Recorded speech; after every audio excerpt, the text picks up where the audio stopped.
Cheers, loves. We're gonna get a little tipsy and then shit on some books. Hi, my name is Smriti and I talk about books on this channel. I thought that I would come in today since I am a bit, I won't say drunk, but I have been drinking because I went to my best friend's house where his sister, if this is the glass, she poured like this much of gin in the glass. You know what I mean? So I was like, so I've had only, this is my fourth drink, but it's I'm having a good time, you know what I mean, in my head. So I thought that this would be a great time to come and talk to you about some of my worst books of 2022 because I am inebriated and I don't really care about what I'm saying. So yeah, good time to do this. Basically I need to give you another warning, which is that even though I am inebriated, I want to tell you that the books that I'm going to talk about are books that you may love, okay? And we are different people, hence we have different views and likes and all of that, and that's what makes us an interesting human race. We can't all be the same, otherwise we would be robots, and that's terrible. So it's fine. We can like different things, we can hate different things, it's all good. I didn't particularly like these books, and that's okay. You may have loved them, and that's fine. So if you're gonna get really annoyed by me liking or hating, sorry, your favorite books, then just stop, it's fine. And take it with a pinch of salt is what I'm gonna say. With that, let's get into a book that I didn't particularly hate, though I think is a book that's not for me, and that is Light from Uncommon Stars by Raika Aoki. Now this is a fantasy, young adult fantasy, sci-fi sort of book. And right off the bat I have to say, these sort of books are not really usually my things.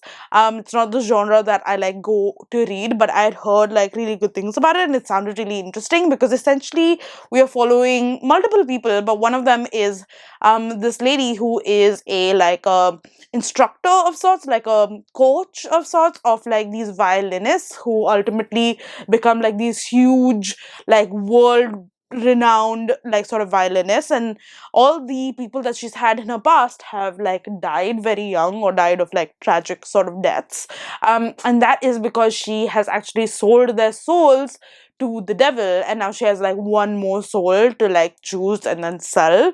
And yeah, that's basically end of their contract sort of situations, and she finds this girl who is a trans girl who has run away from her family. She's obviously gone through a lot because the family doesn't really accept her, but she's this really talented violinist, and yeah, they form this sort of friendship and relationship, and she coaches her and all of that sort of stuff, and we see that, but we also see this other person who is a donut shop owner who is a alien who has also a family, and they're from another planet which is sort of falling apart and is warring with another planet, etc., and they've come here to I don't know, escape and stuff, and I don't know, it's just a lot. And there's another person who's a violin repairist and all. It's just a whole thing, and I think honestly it was, if all of this sounds interesting to you, then this would be a good book for you. However,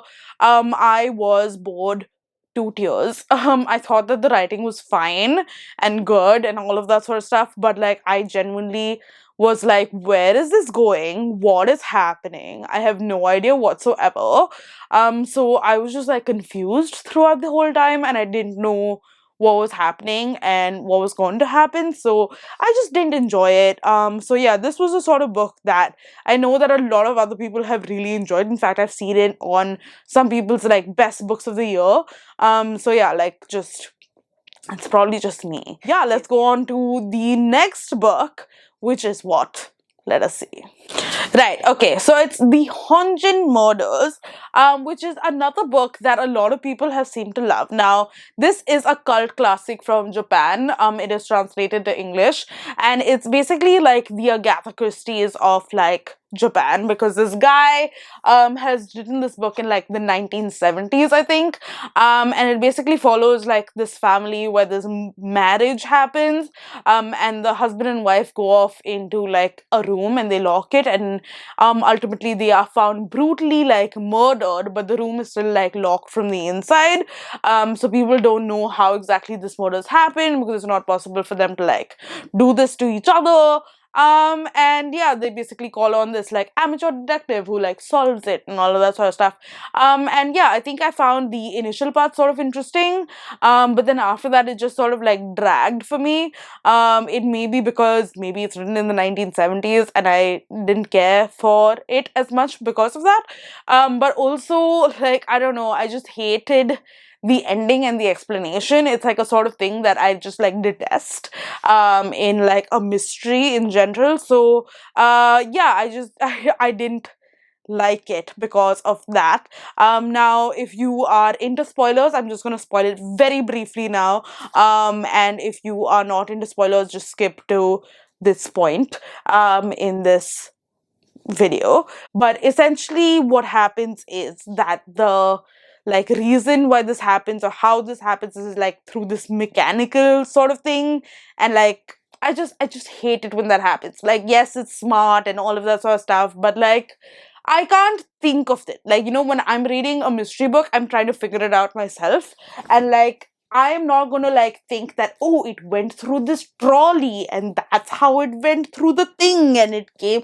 No, I am just trying to figure out regular freaking like answers. You know what I mean? I'm like, oh, there was a guy in like the like cupboard or like something, or like there was a hidden passage or something like that. Like that's what I'm trying to figure out. But if you tell me like, oh, the trolley and it went like this and then it was like, I don't want to, I just hate it when that happens. I get really frustrated. So yeah. Also, like the people had sort of like misogynistic looks on people, like, oh, if you had slept with someone before marriage, blah blah blah. I get it's the 1970s, whatever, but I didn't particularly enjoy that as well. So I was like, what else? Don't like this, let's move on. All right, and the next book that I have to shit on because it was just so freaking stupid and let me down so badly was The Paris Apartment by Lucy Foley. I thought that, I don't know, this was my first Lucy Foley. Other people have spoken highly about her or were like, oh, she's like okay. And like Paris Apartment sounded interesting. It's basically following this girl who comes to Paris to be with her brother because she's like running away from something in the UK. And she basically gets to the apartment and she finds out that her brother is missing and like he's living in this fancy place. So she's trying to figure out, excuse me, what's happened to him by talking to like like his neighbors and all of that sort of stuff. Now, in the very beginning, we find out that like this girl, we've been told, right, that this girl is like not a person who trusts people very like early in life. However, we see in the very like it just happens, she meets one of the neighbors and the guy's like, oh, let me help you out, and she's like, yeah, okay. Fully trusts him to like translate and do all of these sort of things, and she's like, oh yeah, of course, like this guy seems to be A1. And I'm like, you literally just said that you do not trust anyone, and now you're like, no, no, no, of course he is a method. Oh my god. And just like the stuff that happened in this book, I could tell what was happening like 150 pages before. You know, I was just like, whatever. I genuinely didn't care for them. There were too many characters in my point of view. Like, they would just like name random people. And like, I just didn't care about what was happening. I didn't care for the people. Again, I don't know. Bad characters, etc. They're interesting, you know what I mean? But these were just not interesting people. And just people who didn't make sense based on what you were saying. The twist was just so out there. And I genuinely didn't care again. I think that's what's like happening with these books. I just didn't care. So, alright, so next we have a series that is going to be interesting because the first two books were legit the worst books that I ever read. Now, this is the what is the series called? I'm forgetting, but I'm gonna like put it here. But essentially, the first book is called The Risk, and the rest of it is basically it follows this girl who has clearly gone through something horrific, and she's become like this serial killer who's trying to like exact revenge, but she also finds like this man who she bumps into who is like a FBI profiler. So like if you watch Criminal Minds and all of that sort of stuff, I think it was like modeled over like Spencer Reid, but like Spencer Reid, don't think of it like that because it would just ruin it, because like Spencer Reid would never behave like this. But yeah, essentially like she falls in love with this guy who is an FBI profiler who's basically trying to find the serial killer, and she is the serial killer. So it's like this cat and mouse sort of chase, but it's also like her exacting revenge on this really like horrible thing that's happened to her. And this is like a series of 5 novellas that went by super fast, so like it's very easy to read. However, the first two books were just horrendous to read, like just terrible writing, terrible characteristics, just terrible everything. And I was just like, what is happening? Who has written this book? Jesus Christ, make them stop, because it's so bad. So bad. I was just like the way they were like flirting with each other randomly and like just like profiling each other within like 5 seconds of meeting each other and saying like these really weird things to each other. I was just like, regular people would never.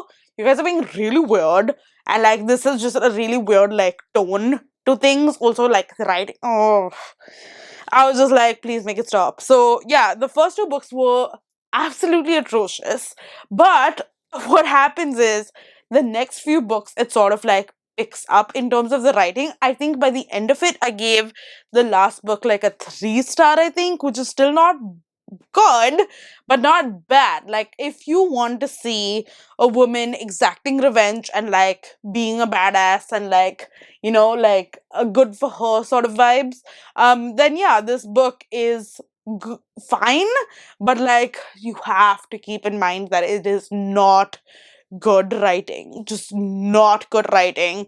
And the first two books are absolutely atrocious. So yeah, that's basically what you have to keep in mind for this book. But so bad, Jesus Christ, I was just like, who gave this person permission? But well, she didn't need permission because she just put it on Kindle Unlimited, and that's why I am glad that I read this book for free, because otherwise if I paid money for it, I would have been so upset. Alright, the next book that I have to talk to you about is my second worst book of this year, and that is The Stranger in the Boat by that guy, Mitch Albom, who, here's the thing, I don't hate Mitch Albom. I think that he's actually kind of like cool. I've liked some of his books. One of his books, I've actually really liked. So I'm like, you know, good on Mitch Albom. He writes like sappy stuff, but it makes people happy and like introspect and stuff like that. But this book was basically just a ripoff of Life of Pi. Okay? It's a full freaking ripoff. Like, it was basically like he read it or watched the movie and he was like, what if I write about it and made it about Jesus? That's the book. Essentially, it's about this guy who is in a boat that has been with a bunch of other people, because like there has been a sinking of the actual big ass boat that they were on. And yeah, we follow them on their journey, and then there's one person who survives, and then we're trying to figure out what exactly happened to this one person and how did he survive and where are the other people and like all of that sort of stuff. And I'm just like, I was just hate reading this book, because like I started reading it going like, you know what? It's Mitch Albom. Like, he's fine. And then I was just like, really? Really, bro? Really? So irritated. So irritated. I was just like, can you please, like, all the money that he made from this book, he should just give to Jan Martel, who wrote Life of Pi, because that's basically the book, but worse. So he should pay the guy more money because he's like, I took this really good book of yours, but made it shittier, you know? Shittier. So much shittier. So this is my like repentance, you know? Just so bad. So bad. Don't read it. Read Life of Pi. Life of Pi is great. Like, even if you watch the movie, read the book because it's really good. Okay? It talks about philosophy, it talks about like spirituality and all of that sort of stuff. And it's not just about freaking Jesus, which I'm fine with Jesus. I don't have hatred towards you, Jesus. I don't have hatred towards you. I just have hatred towards this book, which was so bad. So, yeah, that we have it. And now we move on to my worst book of this year, that is The Spanish Love Deception by Elena Armas, I would like to say. Now, this was a book that I read for reading like 5 popular romance books or whatever. And it was in the very beginning of this year, and I've tried very hard to remove this book from my brain. But I cannot. One, because it was so bad. 2, because there are so many other people who've read it, and then I have watched their videos of them talking about it, so then I'm reminded of it, and then I get even more infuriated by just... This is a book that I would have definitely DNF'd in the first few pages itself, because we follow basically this girl who works in this professional company, a big ass company in New York, right? And in the first few pages, she's talking to her office bestie, and they're like bitching about, or like talking about something about how she has to go to Spain to meet like her family because her sister's getting married, and she's told them that she's gonna get like her boyfriend, which she doesn't have. So she's like, what am I gonna do? And then her office enemy, who's basically like her co-project manager or whatever, comes and like says something to her, whatever, and she's like, her back is turned to him, and she goes like, whatever the other person's name is, like, I'm gonna just call her like Anna. So I was like, Anna, can you tell Aaron that he can blah blah blah? And I'm like, are we in the 5th grade? Are we in the 5th freaking grade? Because that's what 5th graders would do. You work in a professional environment, lady. You do not tell your co-worker to talk to your other co-worker through... Like, oh, come on. And this is like a finance company or something, so it's even more professional. I have worked in New York. I have worked in professional organizations. People do not tolerate this sort of shit. That's freaking dumb. You are an old enough person to not act as a 5-year-old, but you decided to do that. So I was like, okay. From the beginning, I was like, whatever. But essentially what happens is that Aaron, this guy who supposedly hates her and she hates him, decide to like fake date. And he comes to Spain for her sister's wedding. Her own sister's wedding. Brings the person who she hates most in this world to her sister's wedding, because she's like, well, someone has to, like, I have to bring someone. And this guy is basically like, everyone's like, oh my god, Aaron is the best, he's so nice, blah blah blah. I told him to get 3 tacos, but instead of 3 tacos, he got me 4 tacos. What a dreamboat. What? He is a stalker. He is basically Joe Goldberg. If you read the book again and think of Joe Goldberg, that would be him. Because this guy is like, she mentioned this coffee shop once, okay? He goes to the coffee shop multiple times, okay? Becomes bestie with like the barista, and like is waiting to basically like bump into her at some point of time because he's essentially obsessed with her. And I'm like, that's creepy, bro. That's really weird. And like, just like, ugh, it was so weird. Like, the sex scenes were strange. Like, I'm sure if you've been on BookTube or whatever, I mean, if you're not, I will link you to this one video where by like Hannah of Clockwork Orange, where she reads this book. She also equally hates this book, and I'm so glad that there's another person like me, because I know a lot of people have absolutely loved it and love Aaron Blackford or whatever the frick his name is. But nope, nope, nope.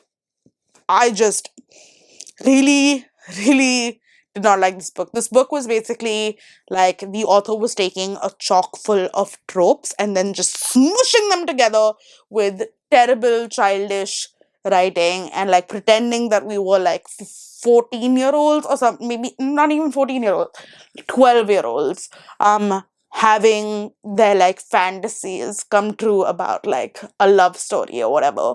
It just wasn't good. Did not like it at all, and it's probably going to be the worst book I have probably ever read.